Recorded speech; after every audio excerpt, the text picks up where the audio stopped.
Chapter 9. The Evening of the Betrothal. Villefort had, as we have said, hastened back to Madame de Saint-Méran's in the Place de Grandcour, and on entering the house found that the guests whom he had left at table were taking coffee in the salon. Renée was, with all the rest of the company, anxiously awaiting him, and his entrance was followed by a general exclamation. "Well, decapitator, guardian of the state, royalist, Brutus, what is the matter?" said one. "Speak out." "Are we threatened with a fresh reign of terror?" asked another. "Has the Corsican ogre broken loose?" cried a third.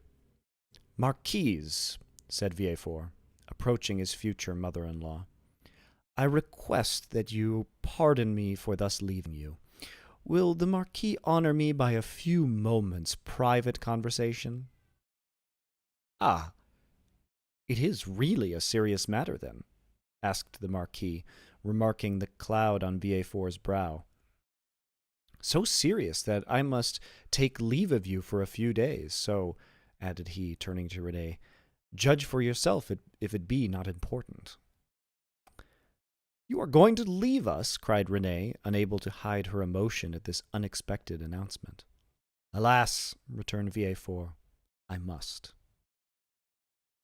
"Where, then, are you going?" asked the Marquise.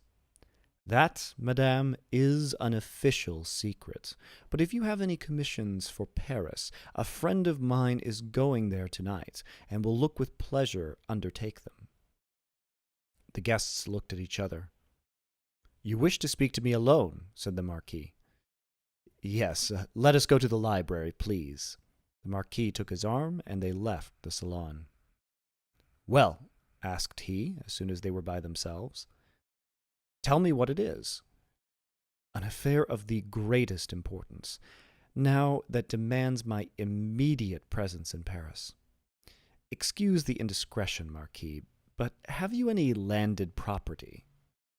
"All my fortune is in the funds, 700,000 or 800,000 francs." "Then sell out. Sell out, Marquis, or you will lose it all." But how can I sell out here?" "You have a broker, have you not?" "Yes." "Then give me a letter to him, and tell him to sell out without an instant's delay. Perhaps even now I shall arrive too late." "The deuce you say," replied the Marquis. "Let us lose no time, then." And, sitting down, he wrote a letter to his broker, ordering him to sell out at the market price. "Now, then," said Villefort, placing the letter in his pocket-book, "I must have another." "To whom?" "To the king." "To the king?" "Yes." "I dare not write to his majesty." "I do not ask you to write to his majesty, but ask Monsieur de Salvieux to do so.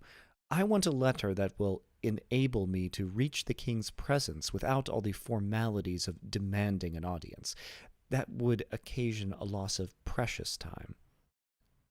"But address yourself to the Keeper of the Seals. He has the right of entries at the Tuileries, and can procure you an audience at any hour of the day or night." "Doubtless. But there is no occasion to divide the honors of my discovery with him.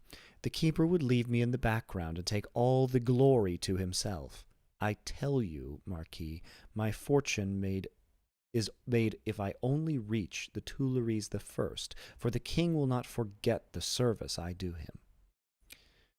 "In that case, go and get ready. I will call Salvieux and make him write the letter. Be as quick as possible. I must be on the road in a quarter of an hour.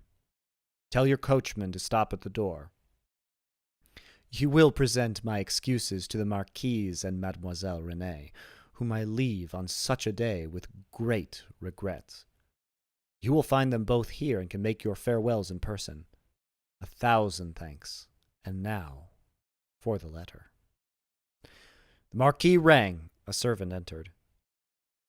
"Say to the Comte de Salvieux that I would like to see him." "Now then, go," said the Marquis. "I shall be gone only a few moments." Villefort hastily quitted the apartment, but reflecting that the sight of the deputy procureur running through the streets would be enough to throw the whole city into confusion, he resumed his ordinary pace. At his door he perceived a figure in the shadow that seemed to wait for him.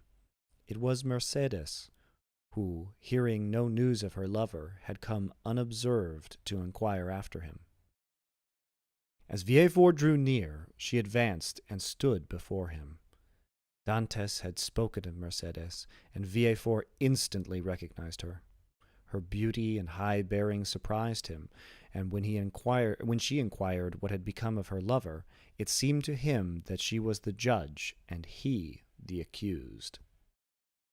"The young man you speak of," said Villefort abruptly, "is a great criminal, and I can do nothing for him, mademoiselle." Mercedes burst into tears, and, as Villefort strove to pass her, again addressed him. "But at least tell me where he really is, that I may know whether he is alive or dead," said she. "I do not know. He is no longer in my hands," replied Villefort.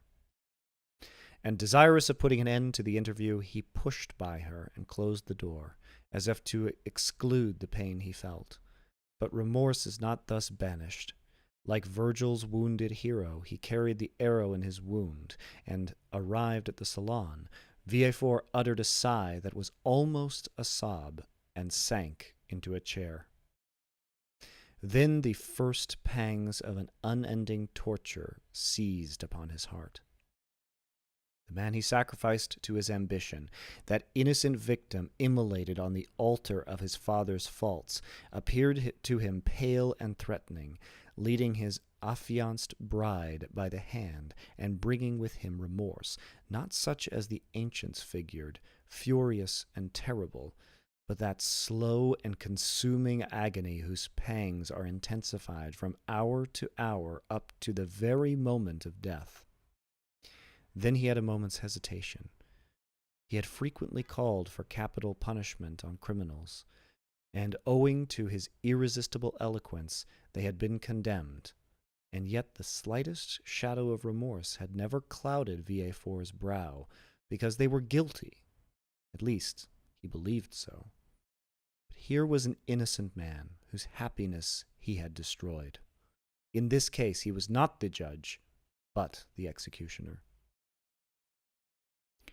As he thus reflected, he felt the sensation we have described, and which had hitherto been unknown to him, arise in his bosom, and fill him with vague apprehensions.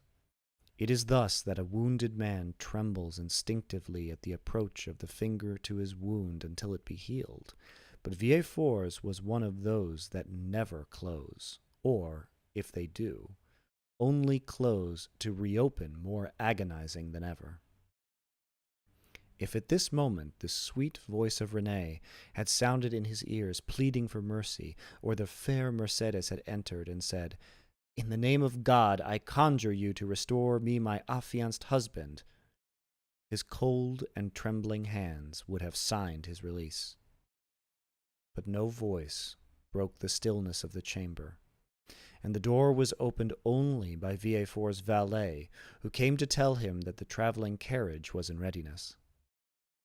Villefort rose, or rather sprang from his chair, hastily opened one of the drawers of his desk, emptied all the gold it contained into his pocket, stood motionless an instant, his hand pressed to his head, muttered a few inarticulate sounds, and then, perceiving that his servant had placed his cloak on his shoulders, he sprang into the carriage, ordering the postilions to drive to Monsieur de Saint-Méran's. The hapless Dantès was doomed. As the Marquis had promised, Villefort found the Marquise and Renée in waiting. He started when he saw Renée, for he fancied she was again about to plead for Dantès. Alas, her emotions were wholly personal. She was thinking only of Villefort's departure. She loved Villefort, and he left her at the moment he was about to become her husband. Villefort knew not when he should return, and Renée, far from pleading for Dantès, hated the man whose crimes separated her from her lover. Meanwhile, what of Mercedes? She had met Fernand at the corner of the Rue de la Loggie. She had returned to the Catalan, and she had despairingly cast herself on her couch. Fernand, kneeling by her side, took her hand and covered it with kisses that Mercedes did not even feel. She passed the night thus. The lamp went out for want of oil, but she paid no heed to the darkness. And dawn came, but she knew not that it was day. Grief had made her blind to all but one object. That was Edmond. "Ha, there you are," said she at length, turning towards Fernand. "I have not quitted you since yesterday," returned Fernand sorrowfully. Monsieur Morel had not readily given up the fight. He had learned that Dantès had been taken to prison, and he had gone to all his friends and the influential persons of the city, but the report was already in circulation that Dantès was arrested as a Bonapartist agent, and as the most sanguine looked upon any attempt of Napoleon to remount the throne as impossible, he met with nothing but refusal, and had returned home in despair, declaring that the matter was serious and that nothing more could be done. Caderousse was equally restless and uneasy, but instead of seeking, like Monsieur Morel, to aid Dantès, he had shut himself up with 2 bottles of black-currant brandy in the hope of drowning reflection. But he did not succeed, and became too intoxicated to fetch any more drink, and yet not so intoxicated as to forget what had happened. With his elbows on the table, he sat between the 2 empty bottles, while spectres danced in the light of the unsnuffed candle. Spectres such as Hoffmann strews with his punch-drenched pages like black, fantastic dust. Danglars alone was content and joyous. He had got rid of an enemy and made his own situation on the Pharaon secure. Danglars was one of those men born with a pen behind his ear, and an inkstand in place of his heart. Everything with him was a multiplication or subtraction. The life of a man was to him of far less value than a numeral, especially when, by taking it away, he could increase the sum total of his own desires. He went to bed at his usual hour and slept in peace. Villefort, after having received Monsieur de Salvieux's letter, embraced Renée, kissed the Marquise's hand, and shaken that of the Marquis, started for Paris along the Aix road. Old Dantès was dying with anxiety to know what had become of Edmond, but we know very well what had become of Edmond.